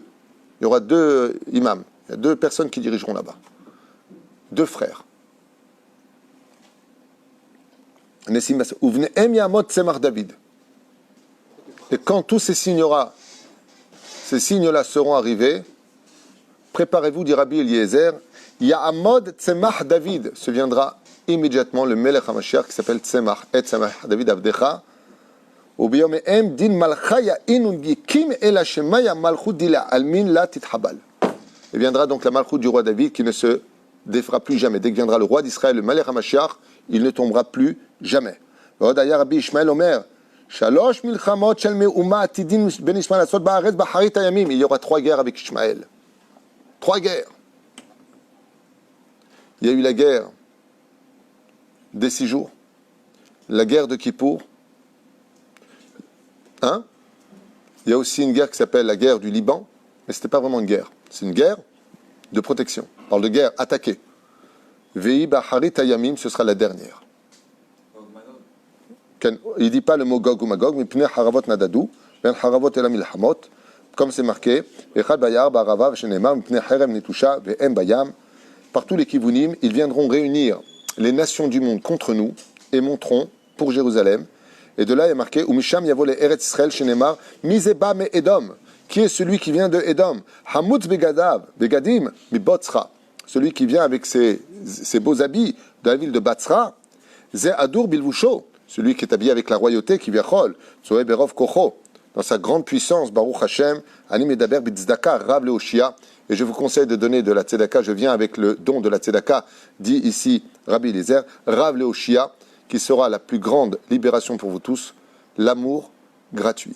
Soutenir la Torah, soutenir chaque juif, arrêter de faire la guerre et commencer à devenir des gens honnêtes. D'arrêter de se cacher avec notre hypocrisie dans nos chambres, notre hypocrisie à la synagogue, notre hypocrisie à la maison, notre hypocrisie dans la vie, de devenir des gens bien, de devenir des gens purs, de devenir un peu chacun, doit se considérer, comme l'explique ici le Moussar extraordinaire qu'il y a dans d'autres livres que j'ai lus aussi, quand un juif aura compris qu'il est le fils d'Hachem et qu'il a le devoir d'être comme un père, chacun de nous pour chaque juif, alors on aura déposé les armes du Lachon Hara. Alors que imagine Stéphane que chaque personne ici présente, on t'annonce que tu en es le père. Ertagiv. Imagine que maintenant on t'annonce à toi que tu es responsable de tout ce qui sont tes enfants. Quand chacun de nous, on réalisera notre responsabilité vis-à-vis des uns et des autres. Alors, je vous donne un petit exemple. Imaginez que, on va prendre Stéphane. Pourquoi je prends Stéphane? Parce que si je te prends, ça peut être le cas, je ne veux pas donner un mauvais exemple. Stéphane et son fils, il a que des filles. Et comme Rachid, il fait que des filles. Et comme mon Rav aussi, il a fait que des filles. Imagine que Stéphane sort comme ça avec sa belle voiture, bien énervé que Dieu lui rajoute, et d'un coup, il y a un mec, pac, il lui touche l'aile. Il dit « Oh !» Et qui c'est qui descend là-bas? Son fils. « Oh papa, excuse-moi, je t'ai pas vu. Ça va mon fils ?»« Oh, ta voiture, elle est pétée. C'est toi qui lui payais l'assurance. Pourquoi tu t'énerves pas? Fais attention. » Non. Lama, parce que tu l'aimes. Tu l'aimes comme un père aime son fils. Kemerahem, un valvanim. Omer David Amelech, quand Bezrat Hashem, on sera capable de voir chaque juif comme un fils. C'est d'ailleurs que la chrétienté des Rechagav, quand ils ont étudié ces dimensions du judaïsme avant de le sortir, un des apôtres, Imar Zichro, qu'est-ce qu'il a fait? Il a pris cette dimension et comment il a appelé les curés? Nachon? Ça s'appelle quoi? Mon frère entre eux. Mais un babouche. Mais comment un homme goy, il appelle un curé? Mon père. Vous avez compris que les dirigeants spirituels, pour pouvoir aimer chacun, prennent le rôle du père. Mon père. Et quand il est du même niveau, mon frère. D'où vous apprenez ça? C'est du judaïsme. Tout ça, ça a été pris de nous, les juifs. Malheureusement, nous, on est devenus un peu crétins. Bon, on va se rattraper parce qu'on a la Torah. Bezrat Hashem. Mais c'est quand même dommage de laisser nos valeurs nous passer entre les mains. C'est un cours qui pourrait durer des heures. J'ai encore plein de choses à vous dire sur les simanim du Mashiach. On est très proches. Pour ceux qui sont en France, aux États-Unis et ailleurs, faites le shalom à la maison. Faites très attention à manger cachère. Et surtout, je vous le dis, je vous le répète, la dernière épreuve, c'est la joie de vivre. Toutes les pathologies, tous les problèmes que nous avons veulent nous retirer la joie de vivre. Ivdu at Hashem besimcha bo'u lefanav birnana. Chantez, dansez, soyez sameach meod. C'est quand même terrible qu'en Italie, ils sont en confinement depuis des semaines et ils chantent. C'est à nous de chanter. Vous savez, je me suis posé une dernière question et je vous laisse avec ça. Je me demandais quand même, comment se fait-il que les peuples arabes, d'où on est venu, moi je viens de Tunisie, mon père était un chanteur arabe, la musique arabe est une musique exceptionnellement exceptionnelle, il n'y a rien à dire, c'est incomparable. Celui qui connaît vraiment le tzil, c'est extraordinaire la musique. On chante dans nos synagogues depuis toujours, dans le monde sfarad, sur des manginat, sur des tamim, qui, à ce qui paraît, viendraient du Beth Amikdash à la base. C'est-à-dire à la base, la source, c'est nous. Mais on va leur laisser à Abdelweb, Farid Al-Atrash, que ce soit Moukaltoum, que ce soit un des plus grands d'ailleurs dans ce domaine, Warda, ou peu importe lequel, Abdel Halim Hafez, et ainsi de suite. Ce qu'il y a d'extraordinaire, c'est que les Arabes, on peut dire ce qu'on veut d'eux, mais si vraiment ils ont porté la main haute sur un domaine, c'est que c'est le peuple du chant. Vous voyez, tout leur spectacle, tout ce qu'ils organisent, même leur cabaret, leur boîte de nuit, c'est basé constamment sur du chant. Ils chantent, ils chantent, ils chantent, ils chantent, ils chantent. Shirul Adonai Shir Hadash ki niflaot asa. Si vous voulez voir le miracle, niflaot Hashem, Shirul Hashem. Kama chashuv de chanter. Quand tu vas dans leur mosquée, ils chantent. On n'a pas été jaloux, chas shalom. J'explique. Ils chantent. Nous, oh, Tachir, c'est Sameach. Pas tous les jours, tu me fais la Hazanou des fêtes, mot par mot. Est-ce qu'il y en a un qui parle dans les mosquées? Est-ce qu'il y en a un qui parle quand il va au cinéma? Alors pourquoi vous vous permettez de parler dans les synagogues? La Chenistom est tapé, Shmor à la Sheket, la Sot Teshuva, Liot Sameach. Et à la maison, si vous êtes confiné, commencez à chanter. Ken? Il y a une question. Il y a même deux questions. On s'excuse pour tous les autres qu'on posait des questions aussi avant. Désolé pour ceux qu'on... On va pas couper. Alors, on se donne 5 minutes pour répondre aux questions, pour que tout le monde reparte avec le sourire. J'espère en tout cas que vous avez compris que c'est pas la peine de paniquer et que quoi qu'il arrive de la suite des événements, Akol letovat am Israël rabotai, c'est pas Gamzo letovat stam, be'emet, commence à retrouver le sourire, même si vous êtes à Marseille, Lyon, Paris, New York. Cher ami David, j'ai pas pu te répondre tout à l'heure, Mechila, et tous les autres de Los Angeles, partout où vous soyez, la Torah vous sauvera, la Torah be'emet. Il faudra écouter les consignes, bien entendu. Aval, Misher Zik Betorah, Yichye. Celui qui tient la Torah vivra, Rabotai. Ken. C'est exactement la question de la rabbinite, donc vous l'avez répondu en avance. Et également, une personne qui pose une question pour les personnes qui sont en voie de conversion. Qu'est-ce qui va se passer pour avoir la... Excellente question pour ceux qui sont en conversion. C'est... vous êtes attendus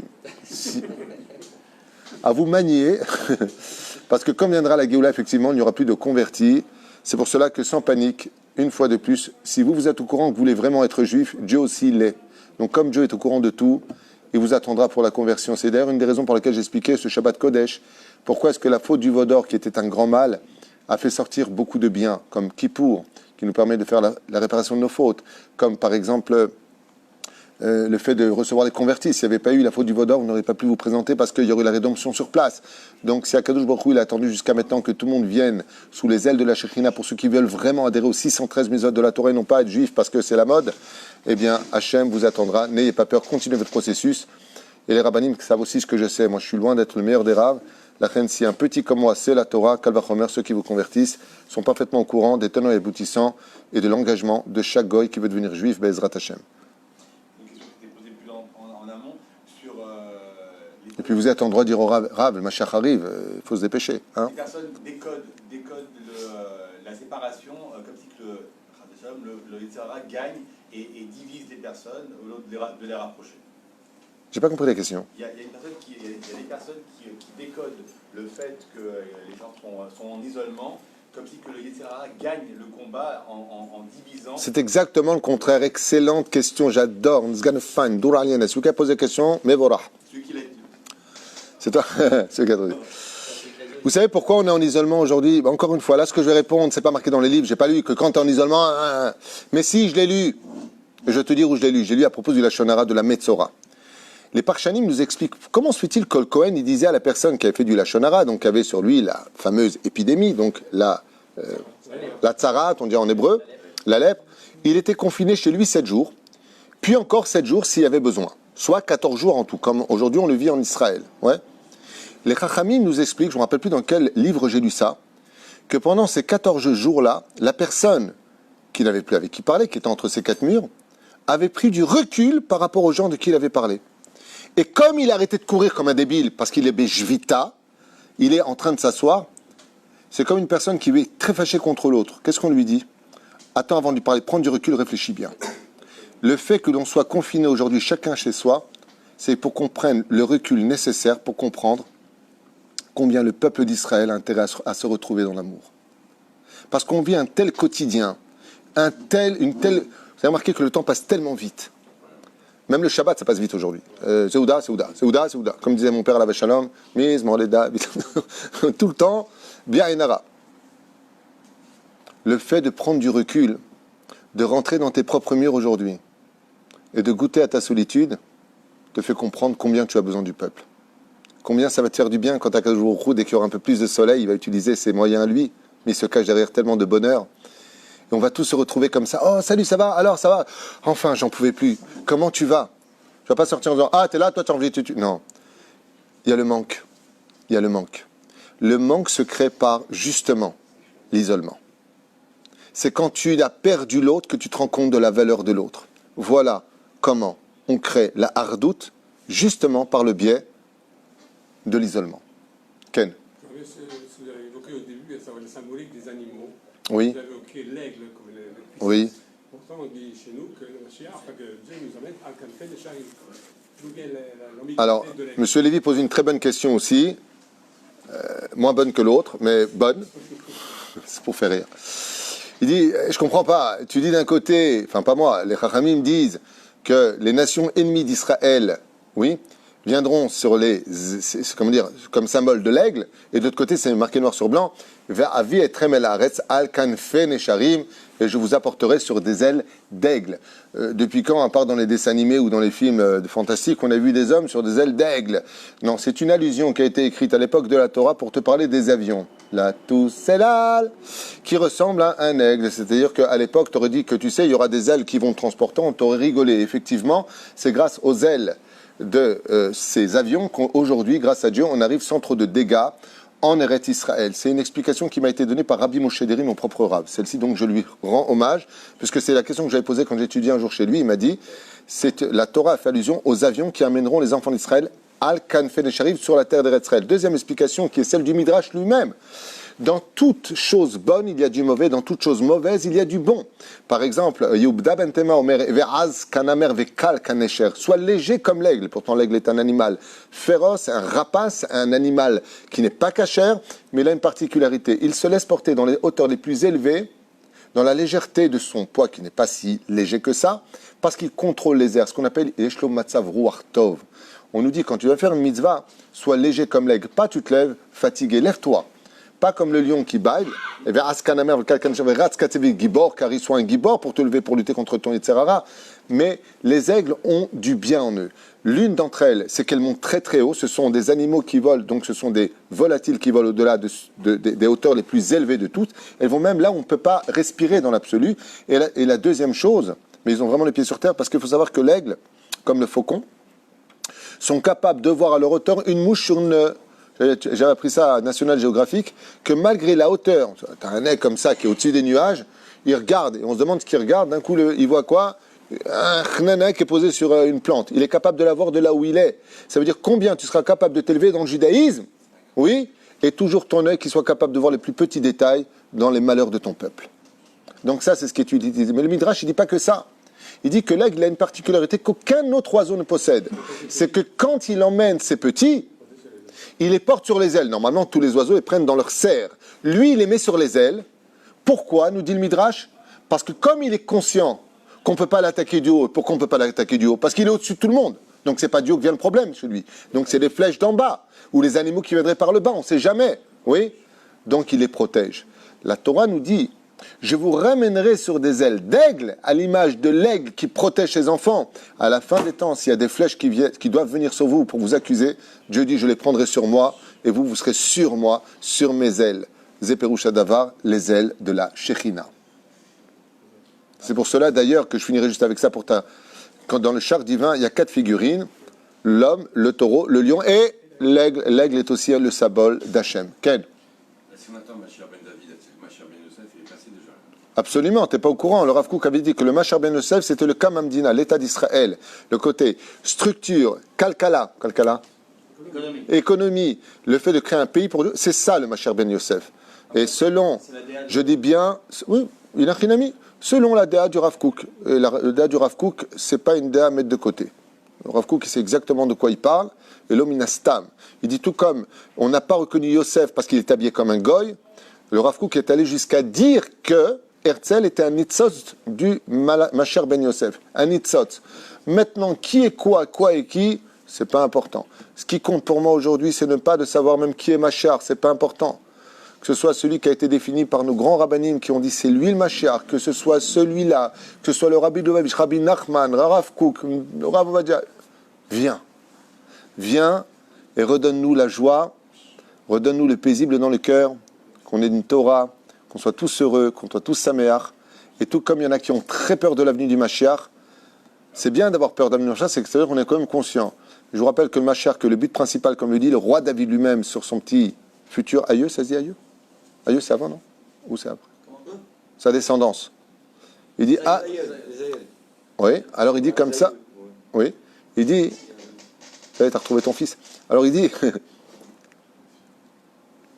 que quand viendra le Mashiach, si vous lisez les commentaires de la Torah, le monde sera rempli de la connaissance de Dieu. Il y aura une joie intense, tout le monde chantera. On sera constamment avec le sourire. Nos langues chanteront. Donc il n'y a rien à craindre. À Kol Tov, il faut juste faire teshuva. Parce que par contre, la honte qu'on aura, si on ne fait pas ce qu'il faut avant qu'il vienne, ce sera très difficile. Et vous savez pourquoi? Parce que le mensonge disparaîtra de ce monde, il n'y aura que la vérité. Et cette vérité sera détalée aux yeux de tous. Tout le monde saura réellement qui on était. J'ai une question, s'il vous plaît. Est-ce qu'on a des textes qui nous disent comment les juifs de diaspora vont pouvoir venir? Ça veut dire, est-ce qu'on a des écrits par... Bevadaï, Chot Melachim, Rambam Meforash. L'une des raisons pour laquelle le Mashiach, on saura que ce sera lui, c'est pas parce qu'il va dire écoutez, le Seigneur m'a parlé, je suis votre nouveau Messie. Si c'est comme ça, tu appelles la police, tu le mets en isolement, mais pas à la maison, hein, maison de Shugaïm, de fou. Le Mashiach dit, le Rambam doit l'arzir Tara le Yoshna, ramener les lois de la Torah, être respecté pour chaque juif. Reconstruire le Beth Amikdash, donc plus de mosquée d'Omar, c'est son tafkid. Ouais. Il ne va pas dire comme Bibi Netanyahou, on ne va pas faire ça, on ne va pas fâcher 1 milliard de 200 millions de musulmans. Le Mashiach, lui, il ne perd pas son temps avec ce genre de choses, il ira jusqu'au bout. Il fera ou descendre du ciel, Rachid Tosfot Mahloket, ou le construire avec ce qu'on a ici au niveau d'Oel Moshe, on a assez de Kablanim pour le faire. Bezrat Hashem. Il doit rapporter les korbanot à leur place, c'est-à-dire refaire les sacrifices. Il doit détruire Amalek. Je ne me rappelle pas si c'est dans la liste, je revérifierai. me rappelle pas. C'est sûr qu'il doit le faire, mais je ne me rappelle pas si c'est dans la liste du Rambam. Mais surtout une chose que dit le Rambam, Mi ou Mashiach Vadaï, Kibbutz Galouyot, il ramènera les exilés sur la terre d'Eretz Israël. Et personne ne sera oublié. Alors que celui qui s'imagine voler dans les airs, pour arriver en Israël, qui fume un joint avant. Ah, mais David, Hein? tout ça, tous ces points-là, tout le monde le connaît, je pense qu'on le sait tous. Aujourd'hui, la question qu'on se pose, alors peut-être que ça fait partie d'un choix, d'un vrai choix, parce que c'est assez lourd, c'est assez cavade à détailler, mais c'est comment ça se passe techniquement parlant, parce qu'aujourd'hui, on a du mal à comprendre. Comment va se dévoiler le Mashiach, c'est ça ta question? Oui, comment quand on dit qu'il va y avoir Kibbutz Galouyot, il va y avoir... Stéphane, tu es aujourd'hui le 8e, voilà, tu vois, je te mens pas le 1000e, tu es le 8e à poser la question.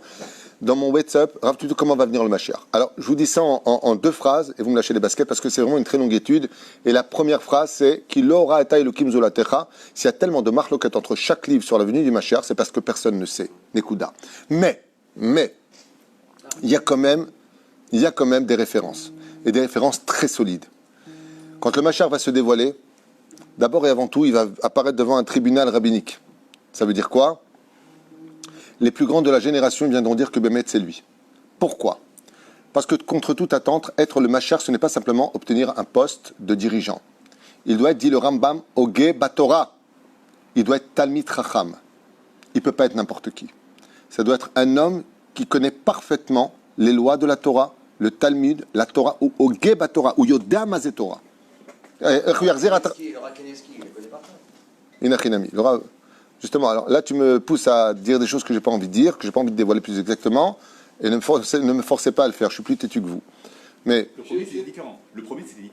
Moshe Rabbeinu, on a quelqu'un, par contre, qui a un amour inconditionnel pour le Ham Israël. tiens, attends juste un instant, c'est Dov Atoun. Tu peux lui dire que je suis en plein cours. Et il passe le bonjour de ma part aussi. Notre premier Mashiach, qui est Moshe Rabbeinu, on a quelqu'un qui est un inconditionnel de l'amour de Ham Israël. Inconditionnel de l'amour. Avant tout. Voilà. Deuxième chose, effectivement, c'est un homme qui aime vraiment chaque juif. La seule différence qu'il y a, c'est que Moshe était un inconditionnel du peuple d'Israël, mais parce qu'il est venu sortir le peuple d'Israël de la galoute. Tandis que là, on parle du Mashiach qui vient désigner qui sera digne ou pas de vue de la Géoula. C'est pour ça que le Mashiach vient avec Midat Hadin. Le Mashiach, ce n'est pas un copain. Ce ne sera pas facile de nous tenir devant nous, puisqu'il y a marqué Berecho, par son nez, il sentira qui tu es vraiment. La reine Bisiata d'Ishmaïa, c'est un grand roi, et sachez que le Mashiach aura des ennemis. Avant qu'il s'assoie sur son trône, il va se passer beaucoup de choses. Il y en a qui disent qu'il va se dévoiler pendant la guerre de Gog ou Magog. Il y en a qui disent comme ça. Il y en a qui disent que Béhémet, il va être désigné par les rabbanim. Mais il devra faire ses preuves. Il y a beaucoup de gens qui sont cholé nefesh, qui se prennent pour le Mashiach. Il y a même des rabbanim qui se prennent pour le Mashiach. Hashem Shmor Virachem. Le Mashiach viendra et il devra, par des actions, montrer que Béhémet, comme dit le Rambam, je vous le sors ici, Mashiach Vadaï, Zebeo Chachot. Comme ça le dit le Rambam. Le Mashiach Vadaï, s'il a fait tout ça, et le pire, c'est pas ça. C'est pas s'il commence, dit le Rambam. Le Rambam, il dit, quand il aura fait tout ça, Azeba Mash Mashiach Vadaï. C'est lui le vrai Mashiach. Ça veut dire qu'on peut tomber sur des gens qui commencent un processus, qui ramènent tout le monde sous les ailes de la Shrina, qui les envoient en Israël, mais c'est pas encore Mashiach. Comment on sait que le Rabbi n'était pas le Mashiach, donc je vais prendre certainement des pouces bleus vers le bas à cause de ce que je vais dire, mais vous contredisez le Rambam avec tout le respect que je vous dois. C'est tout simplement parce que le Rabbi n'a pas construit le Beth Amikdash. S'il n'a pas construit, c'est pas lui. Ça veut dire qu'il est Mashiach en potentiel, mais il n'est pas Mashiach Vadaï. C'est-à-dire, un Lubavitch instruit en Torah me dira bravo, tu as tout compris. Celui qui n'est pas instruit va s'exciter tout seul sur sa chaise. La reine, Zamatzav, Rambam, Meforash, Ilchot Melachim, chapitre Yud Aleph. Pachout, Tilmad, Teda, et Tilkadem Chaim. Mais la reine, Mashiach doit faire ses preuves. Comment il viendra? On sait qu'il se fera connaître par sa grandeur en Torah, son amour inconditionnel pour le peuple d'Israël, mais surtout sa justice. Rabbi Akiva, pardon? Il aura un peu de miséricorde. S'il n'y a pas de miséricorde, on est foutu. Il fait la justice. Mais la vraie justice, c'est la miséricorde. C'est comme le médecin, il dit, je suis tellement bon que je n'ai pas dit qu'il allait crever. Comment il peut avoir des ennemis avec un souffle et le tue? Après, il y a le Ramban explique qu'il y a 7 shlavim pour les Mashiach. Le dévoilement, le trône, le machin, la guerre, Amalek, c'est Léat, Triat Ametim, il y en a qui disent c'est avec le Mashiach, il y en a qui disent non, c'est le 3e shlav après le Mashiach. Combien d'années? La Gemara dans Sanhedrin nous dit 40 ans, nous dit 70 ans, nous dit 120 ans, nous dit 1000 ans, nous dit 7000 ans. Tu veux que moi je te réponde? Les Chachamim, ils n'ont pas su répondre. Toi, tu veux que moi je te réponde? On va couper parce qu'on va Combien de temps ça va prendre? Je vous dis, vous m'emmenez dans des terrains. C'est comme la guerre de Commodore, on ne sait pas si... 7 secondes, 7 jours, 7 semaines. Ou 3 milliards de... Il y a marqué qu'il faudra 7 mois pour enterrer nos morts. Alors quoi? Il va vraiment falloir 7 mois pour enterrer nos morts? Est-ce qu'on parle de nos morts à nous ou des morts à eux? Le yodim kloum, ani le yodea. Qui vivra, verra. Je ne veux pas être un oiseau de mauvais augure. Juste pour répondre. Une dernière petite question après. Je voulais quand même. À Mechila. La seule chose qu'on sait vraiment du Machar, c'est qu'il est tunisien. Non, c'est pas vrai. Le Marocain, non. Les Algériens, pas du tout. Non. Ce que l'on sait de lui, Bezrat Hashem, c'est qu'il doit rendre sa mission principale, et je vous demande de retenir essentiellement cela, c'est de rendre le sourire au peuple d'Israël. L'espoir de l'avoir attendu. Celui qui ne l'attend pas ne le vivra pas. Celui qui n'attend pas tous les jours le Mashiach, il faut savoir une chose. Dans Masechet Shabbat, page 31, Moudalef, et d'autres Masertot comme Kedushin ou même Sanhedrin, à la page 7 à Moudalef. Ok? La troisième question qui est posée dans la vie d'un homme, s'il va voir le Olam Abba, s'il va rentrer au Gan Eden, est-ce que tu as attendu le Mashiach tous les jours de ta vie? Alors j'ai quand même quelque chose de très mignon à vous dire. Ma femme a acheté sa robe, moi j'ai acheté mon costume, il y a une femme qui m'a écrit, j'ai acheté une robe blanche, est-ce que la couleur blanche ça va pour recevoir le Melech HaMashiach? C'est extraordinaire. Le Chafetz Chaim portait tous les jours un costume parce qu'il attendait tous les jours. On a la mitzvah de l'attendre. Mais ce que j'aimerais vous dire, ce qui sera plus important de savoir comment il va se dévoiler et qui il est, c'est que n'oubliez pas ce que je vais vous dire maintenant. Je l'ai déjà dit dans d'autres shiurim, mais arrêtez de prendre la gentillesse d'Hachem pour de la bêtise. Qu'est-ce que fait Hachem? Il a fait ça à maintes reprises, on l'a vécu à maintes reprises. Il permet un attentat. Boum! Réveillez-vous, partez, vous êtes en danger. Non, t'as vu, ça s'est calmé, on reste. Tiens, viens, on achète la maison à Paris. Pourquoi vous faites ça?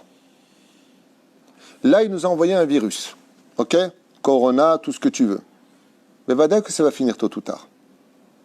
Ah, t'as vu, c'est fini. Voilà, les médecins ont trouvé le vaccin. On remet ça sur le dos de la nature. Ça arrive. Il y a eu la peste bubonique. Il y a eu en 2008. Il y a eu ça. Il y a eu en Afrique. Il y a eu. Arrêtez de commettre tout le temps ces erreurs. C'est pas parce que Dieu calme les choses qu'on reprend la vie qu'on avait avant. Ça veut dire quoi? C'est comme un fils que le père punit. Une fois qu'il sort de la punition, il revient exactement à la même situation qu'avant la punition. Alors le père punit encore plus fort. Si tu ne comprends pas avec ta tête, tu vas comprendre avec tes pieds. Tu vas commencer à courir. La reine, pourquoi je vous dis ça?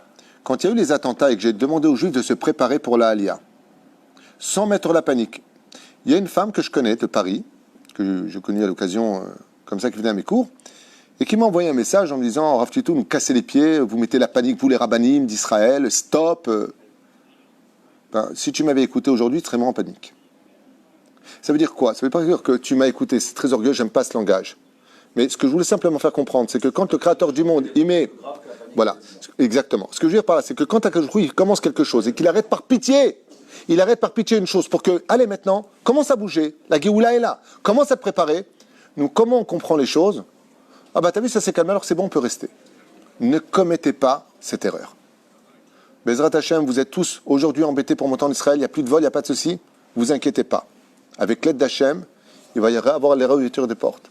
Préparez-vous pour la Aliyah. N'achetez plus en France des appartements et des choses comme ça. Commencez à vous orienter, pas de façon précipitée et certainement pas dans la panique. Chérie, on vend tout, on part tout de suite. Parce que Israël, c'est comme le mariage. Le but, c'est pas de se marier, c'est d'y rester fidèle et d'y rester. On prépare ça pour vous ici, on travaille. Yossi Tayeb, Bezrat Hashem, aujourd'hui, est rentré en tant que Chaver Knesset. On travaillera main dans la main, toute l'équipe ici présente, tous les représentants de la Torah, tous nos rabbanim ici présents, même les rabbanim de France ont compris qu'il faut commencer un peu à s'orienter vers la Géoula. Sachant qu'aujourd'hui, on dit que la Géoula vient en Israël. Et qu'il y a une opportunité pour qu'elle soit là aujourd'hui, vu tous les éléments, vu tous les messages. Tout à fait, mais n'oublie pas. Ça ne vaut pas le coup de se dire, allez, je prends un avion, je prends un mois de vacances, puisqu'en plus ça, on est confinés chez nous, ou ils vont être confinés chez nous. Ça ne vaut pas le coup de dire, je prends un avion et je passe un mois. Alors je vais te dire de quoi j'ai peur. Alors je vais te dire, tu as tellement raison que je vais te dire que cette réflexion, je l'ai eu bien entendu. Il y a un tel retour, un tel éveil aujourd'hui à la Teshuvah. Il y a tellement de gens qui jamais n'auraient pensé un jour venir en Israël, qui parlent de venir en Israël,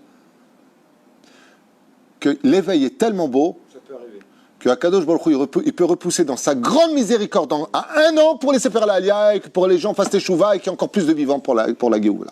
Voilà ce qui se passe. Comme il y a Pessah Rishon, il y a Pessah Sheni.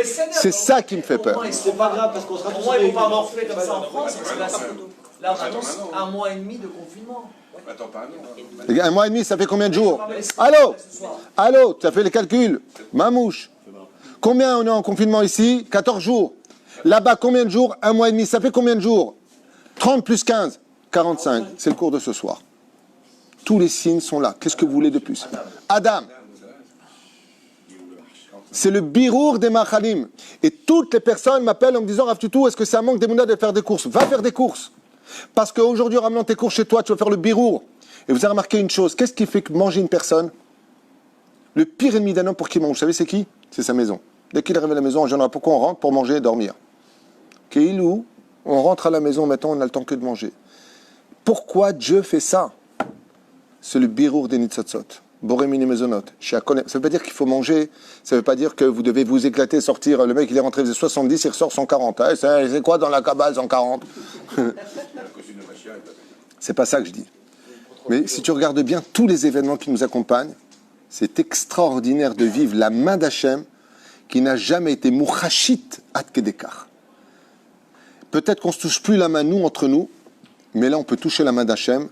Les Égyptiens ont dit Etzba Elokim, le doigt de Dieu. Nous, on peut dire Yad Hachem. Et c'est pour ça que la Géoula a commencé, ou Bizroa Entoa, Beyat Chazaka. Comment ça a commencé la Géoula? Beyat Chazaka, avec une main forte. Vous vous rappelez? Aujourd'hui, on ne se touche plus la main. Vous savez pourquoi? Alors, je vais vous donner un exemple.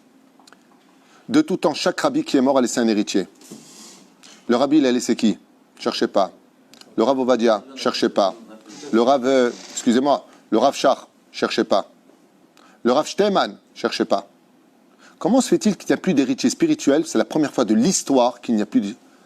Là, c'est très simple. Quand le grand arrive, alors tout le monde se pousse. Zot ha-Géoula shlema shalem Israël.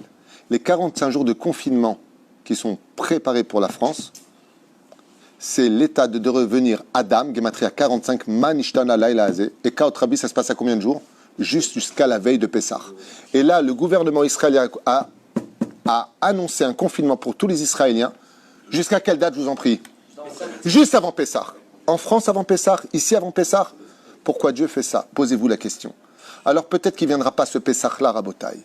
Peut-être pas. Peut-être pas. Je ne sais pas. Mais ce qui est sûr et certain, c'est qu'on aura été assez prévenu pour que s'il vient, chacun puisse être digne de dire, au fait, celui qui a fait tchouva, ma chère, on ne lui rappelle pas ce faute du passé, Nachon, parce que moi, j'ai déjà fait tchouva aujourd'hui.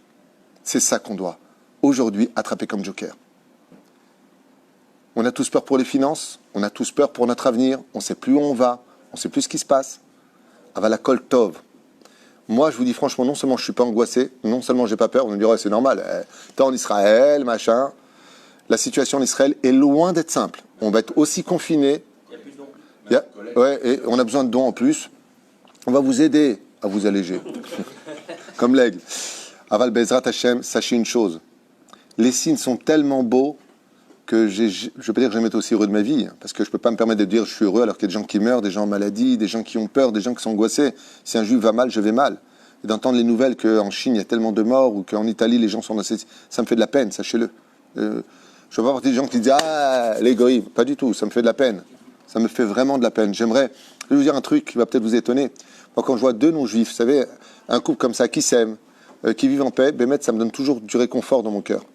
Parce que la plus belle des choses au monde qui soit, c'est que demain, il n'y ait plus d'armes. Et c'est ce qui a marqué quand viendra, ma chère, il n'y aura plus d'armes. Et imaginez qu'on puisse se promener partout dans le monde entier, avec que de la Torah dans la bouche, sachant que Dieu est à Jérusalem, dans sa propre maison, ça y est, il y a le Beth Amikdash, de savoir qu'en Espagne, en Italie, en Arabie Saoudite, dans tous les pays du monde entier, tout le monde, dans son langage, dira Salam Alaikum.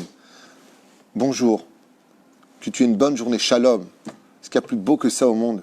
Et c'est ce que je souhaite en finissant ce shiur, Bezrat Hashem, que dans le cœur de chaque juif, et que parmi toutes les nations du monde se réunissent Mishpechot Adama, qui veut dire les familles du monde, dans la paix la plus sincère et la plus réelle, comme jamais l'histoire ne l'a connue. À la base, il y a eu un homme. Cet homme s'appelait Adam. Il est gematria 45. Et cet homme l'a composé en lui toutes les neshamot et toutes les âmes du monde entier. Les 70 nations étaient en lui. Viendra un jour où Bezrat Hashem, donc, dans ce cas-là, qui sommes-nous? Nous sommes la tête. Dans le Zohar, dans la Kabbale, on dit que Moshe, c'est le bras droit, le lot, c'est le tzitzit, c'est ceci, cela. Au niveau du drash, c'est pas marqué comme ça. C'est marqué que la tête, c'est Israël, que le corps, c'est les nations du monde. Quand la tête aura repris sa place, là où elle doit être sur le cou, Le cou, c'est quoi? C'est le Beth Amikdash. Quand la tête sera reposée sur le cou, quand Israël reviendra là-bas, qui viendra au Beth Amikdash avec nous? Les nations du monde, la fête de Sukkot. Et toutes les nations du monde proclameront enfin le peuple d'Israël comme le peuple de vérité. Il n'y aura plus aucune Avodah Zara au monde et il n'y aura plus qu'une seule religion au monde qui t'en déplaira à tout le monde. Je ne vais pas falsifier la vérité pour vous faire plaisir. La Torah est vraie, Moshe est vrai, les mitzvot sont vrais, Eretz Israël est notre terre. Soyez tous prêts, Bezrat Hashem, pour ce Pessah, peut-être l'autre Pessah, les plans divins, je ne les connais pas. Dieu est rempli de surprises, mais ce qui est sûr et certain, c'est qu'il y a un domaine, et je finirai avec cette phrase, sur lequel personne n'est en marloquette, c'est qu'il viendra soudainement. Ça veut dire pitom. Quand est-ce que viendra Mashiach? Pitom. Be'isiah da'at. Comme quelqu'un qui fait une grande surprise. Et pourquoi? J'ai étudié tout simplement parce que Mashiach viendra attraper les gens tels qu'ils sont au moment où ils sont. Alors, ce qu'on vit, c'est du chesed ou pas de nous préparer pour ne pas être pris par surprise? Donc c'est du chesed. Alors pourquoi vous êtes angoissés? Bonne soirée. Il y a Yosef, il a dit vous êtes en très grande forme. Toda. Chazak Ubaruch.